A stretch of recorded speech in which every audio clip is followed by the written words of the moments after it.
Look closely at a honeycomb. You are looking at an architectural masterpiece made from something incredibly personal. Beeswax is actually bee sweat.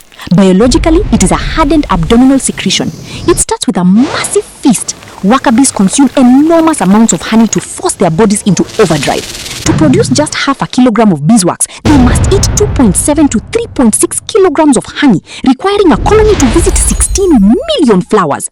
This exhausting labor is delegated to prime-aged worker bees, just 12 to 18 days old.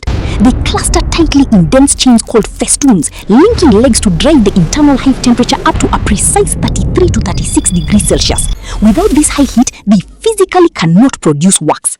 Once hot enough, 8 abdominal glands convert honey sugars into liquid fat. This fluid secretes straight through their skin like a heavy, fatty sweat. The moment it hits the cooler air, it instantly freezes into 8 tiny, translucent wax scales resting on their underbellies. From there, manual labor begins. The bees use stiff combs on their back legs to scrape these flakes off and pass them to their mouths. They chew the flakes, mixing the hard wax with saliva to soften it into a moldable patty. Finally, they flawlessly mold this softened body fat into perfect hexagons.